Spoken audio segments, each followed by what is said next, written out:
Hey there. In this video, we are going to solve a system of equations using Gaussian elimination.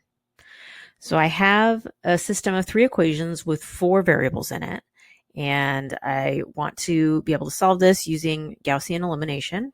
So the first thing I'm going to do is write out the augmented matrix representation of this system. So an augmented matrix means there's a bar running through the matrix, separating it into pieces. And so on the left side of that bar is going to be the coefficients of the three equations. And then on the right side will be what each of those equations is equal to. So the first equation, I have x1 minus 4x2 minus 3x3 minus 3x4 equals 4. So the first row of my matrix will be just the coefficients, 1, -4, -3, -3, and then the bar, and then the 4 goes on the other side.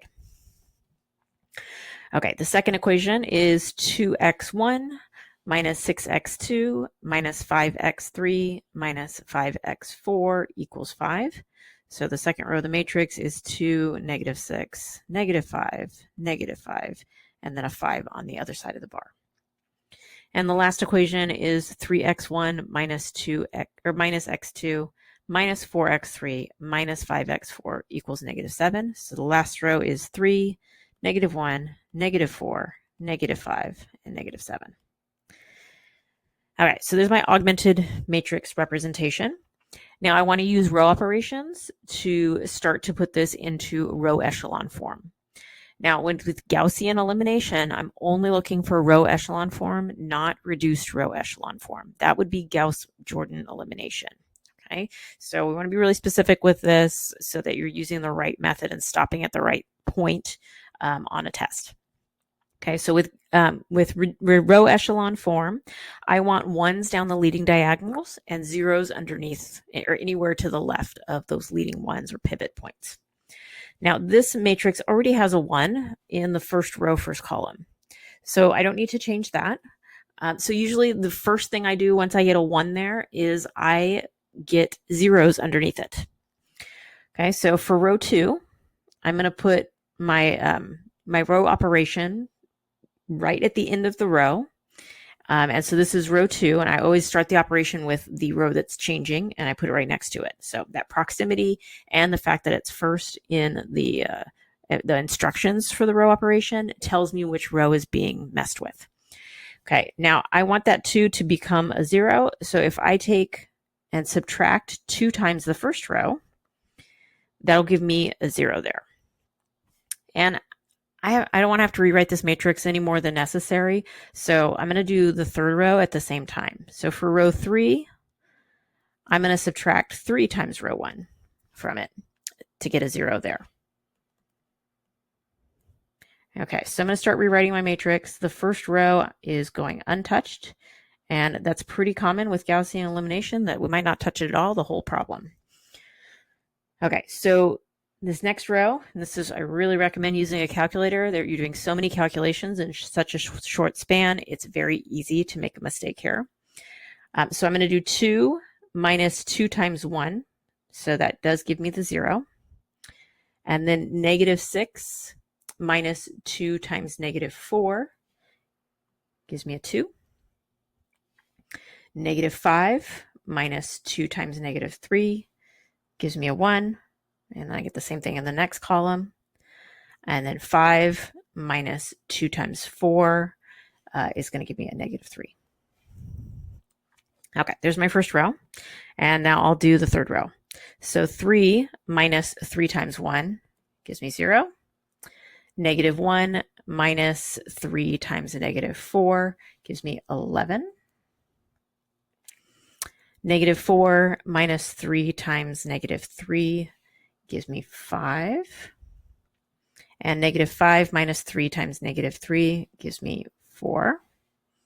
And then the last one, -7 minus 3 times 4 gives me -19. Okay, so I've made some progress. I have the first column is exactly what I want it to be. It has a pivot point of 1 in the first row and then zeros underneath. And so now I want to start working on the rest of this matrix. So I'm actually going to go to row 3, and I'm going to subtract 5 times row 2. And you might be saying, well, why in the world did you come up with that? Well, I noticed that 2 times 5 is 10, which is just one less than the 11 I have here. And so that'll give me a 1 in this spot. And right now, either one of these rows, I just want one of these, either the 2 or the 11, I want it to be a 1. And this is the easiest way between the two to do that. I can't use row 1 anymore to interact with these two, or I'll undo the zeros I just got. So I have to do something working with just row 2 and row 3. So you might make a different choice, but this is just what popped out to me to get a 1 in this column here. And then I can, once I have a 1 there, I can just swap row 2 and 3, and I have my next pivot point in the second row. Okay, so let's see what we get from this row operation. So the first row stays unchanged, so I'll write that.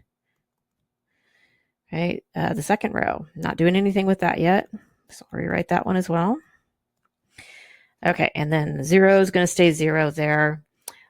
11 minus 5 times 2 gives me a 1. 5 minus 5 times 1 gives me a 0.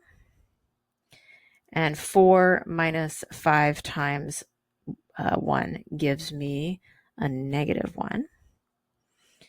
Negative 19 minus 5 times negative 3 gives me a negative 4.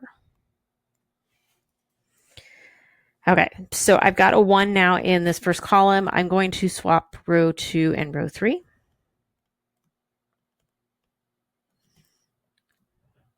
Okay, so nothing else changes.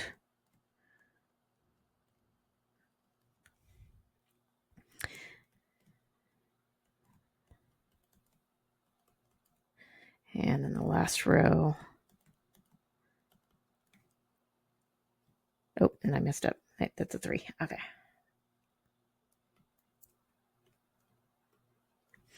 Okay. So I've got my first 2 pivot points. Now I want a 0 underneath that 1. So I want this 2 in the third row to be a 0. And so to do that, I'm going to do a row operation on row 3. And I'm going to just subtract 2 times row 2.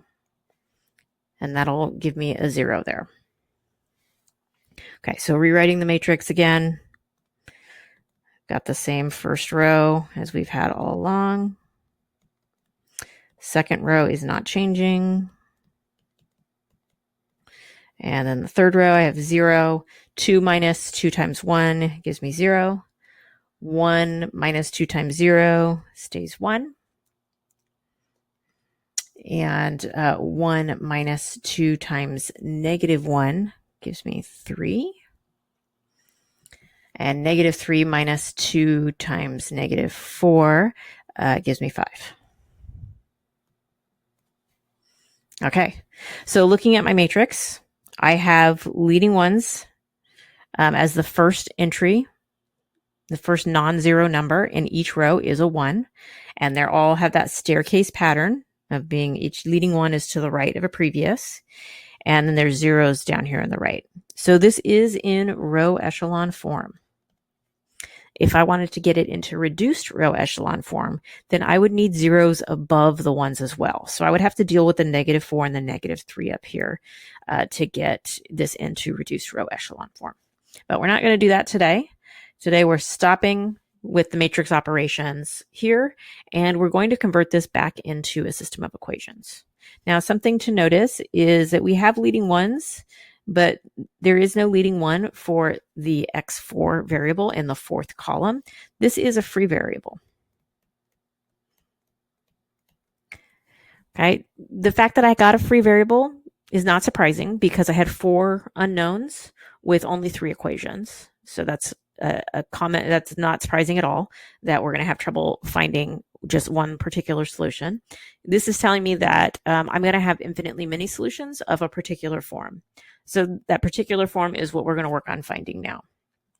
So if I convert this back to a system of equations, I have x1 minus 4x2 minus 3x3 minus 3x4 equals 4.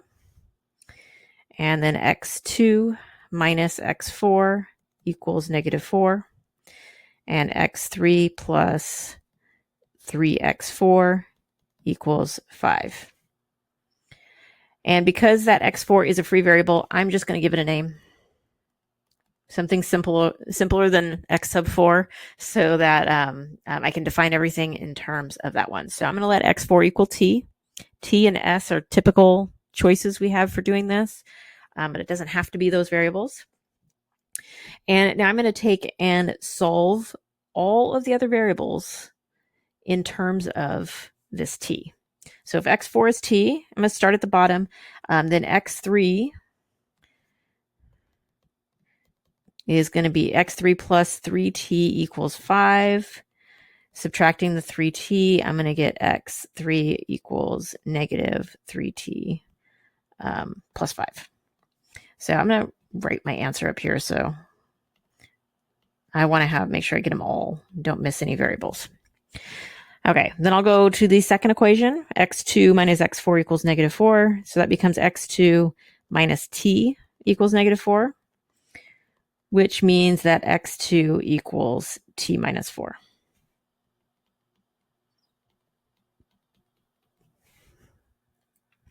And then the last equation is that top one. I'm going to substitute all three of these equations I have in terms of t into it and simplify it to get my final answer. So I have x1 minus 4 times x2, which we found was t minus 4, minus 3 times x3, which is -3t plus 5, minus 3 times x4, so that becomes minus 3t, all equals 4. Okay, so let's clean this up a little bit, get rid of the parentheses. So it's going to be x1 minus 4t plus 16 plus 9t minus 15 minus 3t equals 4. And so I got a bunch of like terms here. So this is going to be x1. And let's see, -4t plus 9t minus 3t is going to be just 2t. 16 minus 15 is plus 1 equals 4. And then I'll just move everything over to the right side so that I have a definition for x1. So x1 is going to be equal to -2t plus 3. And so to put my final answer together up here, -2t plus 3. And now I have my infinitely many solutions of this particular form. So if I had a value for t, I could plug it in and get the whole solution.